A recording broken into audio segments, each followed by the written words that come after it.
Some of you might not be old enough to remember this, but for about a decade, something like this is what most people would have encountered when playing Formula 1 video games.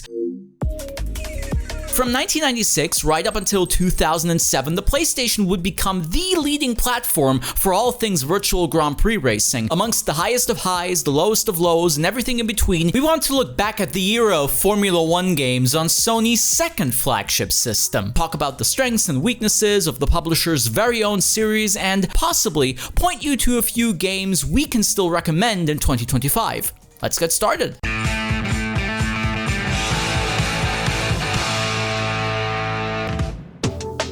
To understand how we went from this to this, we need to go way back to 1996. Bizarre Creations had been tasked with developing a Formula 1 game based on the 1995 World Championship. Said game would be published by Sony developer/publisher Psygnosis. At the time, many a publisher had tried to enter the market of officially licensed F1 video games, where micropros would dominate the PC market with their Grand Prix franchise. Sega had considered doing something similar to Psygnosis for the Saturn. Nintendo had their line of F1 experiments, developed by companies such as Human Entertainment or Paradigm, yet none of the console competitors would be able to match Sony's relevance or marketing, and that's without even considering the wave of unlicensed Grand Prix racers out there. I guess someone up there pressed all the right buttons. Formula 1 released as a bestseller, the inaugural F1 racing game for PlayStation, and it managed to function as the basis for an entire franchise. Right from the get-go, the brand would manage to find itself at the forefront of the system. Remember, this was released before Gran Turismo. It had essentially become the go-to realistic racing game for the system, at least for some time. While the first two games, developed by Bizarre Creations, would go on to become classics of their genre, 98, 99, and 2000 wouldn't turn out to be the superstars Sony might have hoped for. Most of the core aspects that people did enjoy about the PS1 games would be found on PS2 as well, even if the jump into the third place happened to be anything but easy for the new developers. Studio Liverpool, formerly known as Psygnosis, would develop 6 games for the console, and while many might hold nostalgic memories regarding these titles, how am I gonna put this? Most of them weren't considered masterpieces at the time. Let's take the first one, for instance. Formula 1 2001 for PlayStation 2, my first ever F1 console game. It features an incredible opening video beaming us back into the days of rave parties and pop-paloozas, setting the perfect scene for 2000s motorsport. But other than immense graphical improvements compared to the original PlayStation or Murray Walker himself promoting the game, there isn't too much to write home about.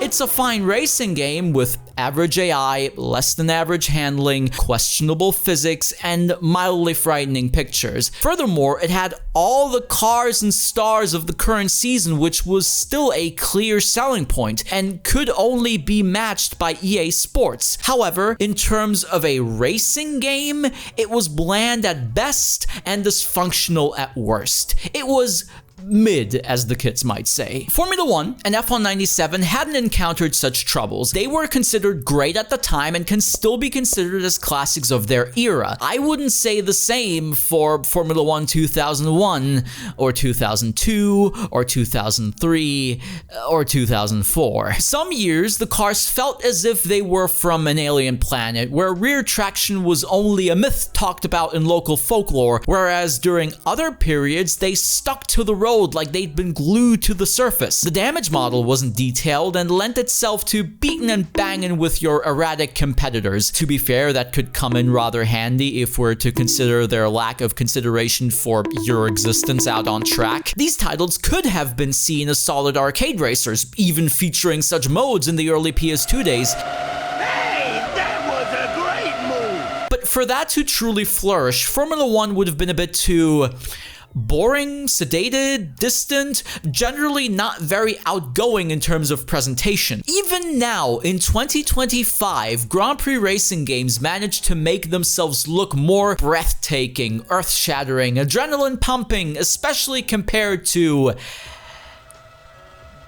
yeah. The graphics weren't awful back then, if just a bit rudimentary. Then again, competing with the high fidelity of Grand Prix 4 or F1 Challenge on PC was pretty much impossible, so your grid would occasionally look as though it had been built out of Hot Wheels cars instead of F1 beasts. Serviceable might be a nice way of putting it. EA Sports franchise had managed to look more Hollywood-esque, with the caveat of frame rates often plunging into the depths of stop motion and many other issues for that series.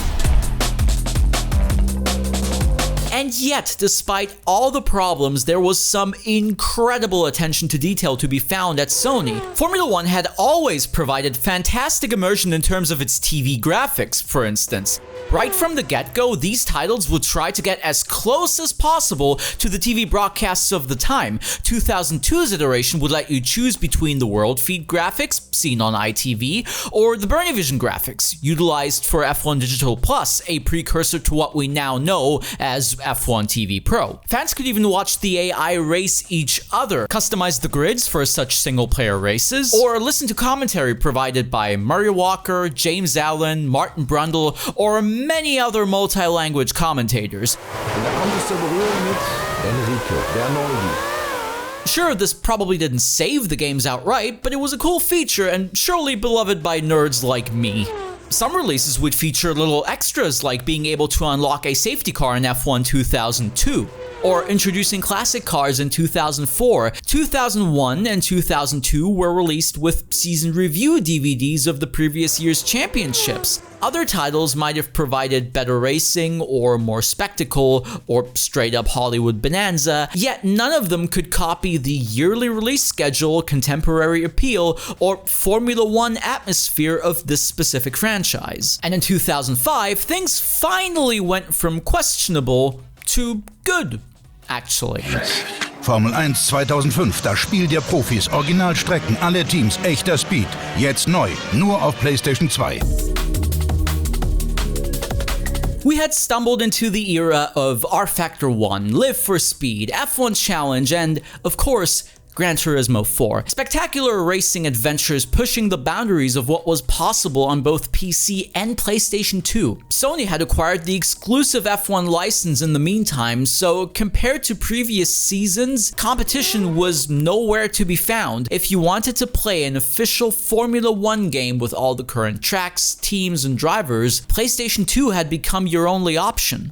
05 saw a massive overhaul in terms of handling. Where titles had usually flip-flopped between Mario Kart drifting and ground effect levels of downforce, 2005 seemed to have hit the sweet spot. Driver aids were finally helpful for those unable to tame the V10 monsters of the mid-2000s. This is how I was able to enjoy the games as a kid, for instance. AI had improved, not to hit you as much, and the career mode introduced in 2004 had been carried over to add to the immersion of being a proper Formula 1 racing driver. Detroit would even make an appearance in-game, only available to those who'd managed to get gold medals on all 19 F1 circuits in time trial mode. To be fair, the game had become incredibly easy, even when you found yourself in an underpowered car, but the basis had been built.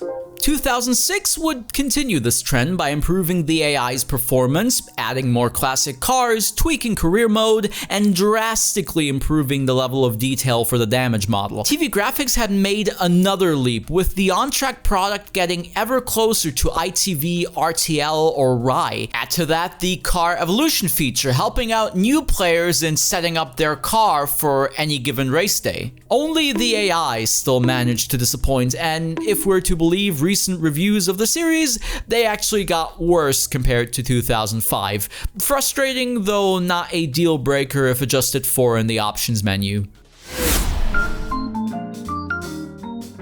Admittedly, many might still feel as though the series would have been a bit bland. Driver transfers or My Team careers would have seemed unthinkable at the time. Other racing game franchises such as NASCAR had made far greater steps, providing an in-depth single-player experience on and off track, including rivalries or team-building features. Career modes in F1 04, 05, and 06 are dull and repetitive if compared directly to the beloved NASCAR shenanigans. Add to that the aforementioned lack of visual excitement, and your franchise might not sound particularly appealing, even to hardcore F1 fans. To quote Keith Collantine's perspective in his F1 05 review for racefans.net, F1 2005 provides only a short-term fix for the F1 junkie. Even with bonus cars to unlock, there is only really enough going on in this game to keep you interested for a couple of weeks. If the career mode were spread across a couple of seasons, as in the popular F1 Challenge, it might help, but the game's fundamentals are all, let's see, unrealistic tracks, dodgy physics, and a wholly unrealistic sense of speed. Oh, okay. Funnily enough, other outlets such as Eurogamer considered the game's simulation almost too excessive and too detailed, leaving casual players out of the loop. Only goes to show the tightrope that Studio Liverpool would have had to walk. Still, as much as people were looking forward to Codemasters' F1 debut in 2009 and 2010, many probably would have felt disappointed when the new kid on the block wasn't able to pick up where Studio Liverpool had left off. TV graphics, live commentary, classic cars, testing, interactive pit stops, podium celebrations, detailed wheel damage, formation laps. None of these aspects would feature in F1 2010. Most of them wouldn't be part of the new franchise until years later. And while EA will boast about how many hours of dialogue they've been able to record for F1 25, there still isn't any live commentary during the race.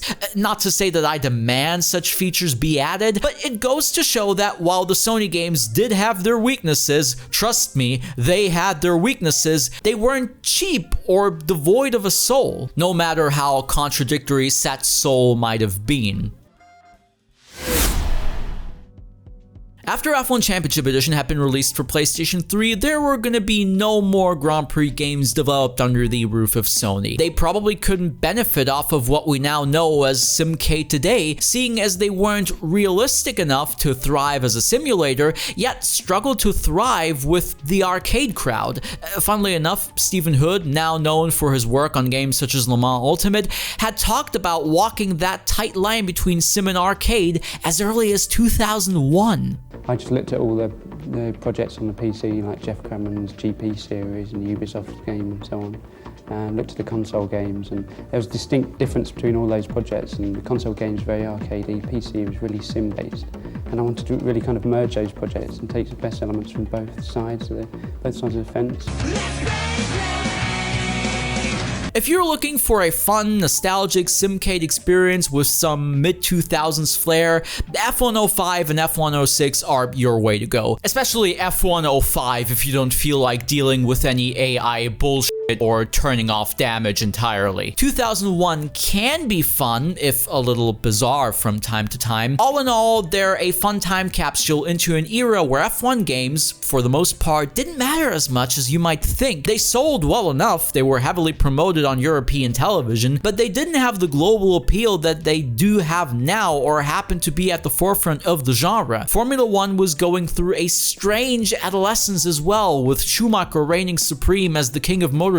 Ratings would dip, rule changes would be introduced, and the sport would lose itself in political wrangling from time to time. So maybe, just maybe, it's not too surprising to see a period of games that were fine, if not a bit underwhelming or uninspired, only to somewhat blossom right before the checkered flag. Their model of yearly releases would be taken over by Codemasters and provided the basis for what was to come, a simcade series juggling between two extremes of players often lacking a bit of magic to truly shine outside its own bubble. But what do you think? Would you have liked to see more F1 games from within the Sony empire? Let us know in the comments below. Until then, thank you for watching. If you enjoyed the video, you can help us out by subscribing to Overtake, and until next time, keep racing. Bye bye.